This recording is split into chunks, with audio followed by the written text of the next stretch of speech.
Spinea.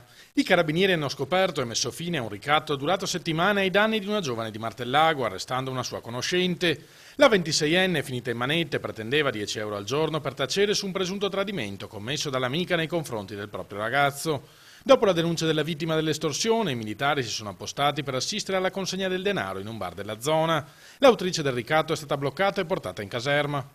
Mestre, a piede libero, nonostante 6 denunce per furti e rapine solo nel 2016, un 29enne marocchino è stato protagonista di una violenta aggressione ai danni del responsabile della sicurezza del supermercato Ins di via Carducci. Il vigilante l'aveva sorpreso mentre cercava di allontanarsi con 4 salami e 2 confezioni di grana nascoste nei pantaloni.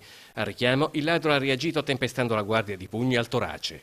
Prima che la situazione degenerasse ulteriormente, sono intervenuti gli agenti di una volante che hanno reso inoffensivo il malvivente prima di arrestarlo per tentata rapina impropria. Venezia.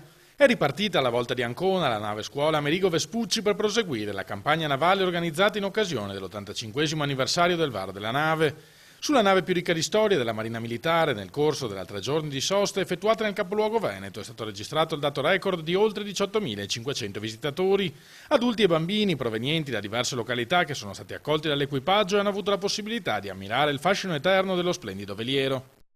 Eraclea, sono ben 103 gli eventi proposti per l'estate 2016 nella località balneare tra la fine di maggio e i primi giorni di settembre e nei mesi clou decisamente non ci si annoia con oltre un appuntamento al giorno, 32 gli eventi a luglio, 37 ad agosto. Spolciando qua e là nei programmi spiccano la Via della Moda il 24 giugno, i concerti lirici in Piazzetta Plaza, la biciclettata sotto le stelle del 9 luglio e il circo del 9 agosto, i fuochi d'artificio in spiaggia il giorno di Ferragosto e il mare di birra che porterà via la stagione con la Beer Fest a inizio settembre.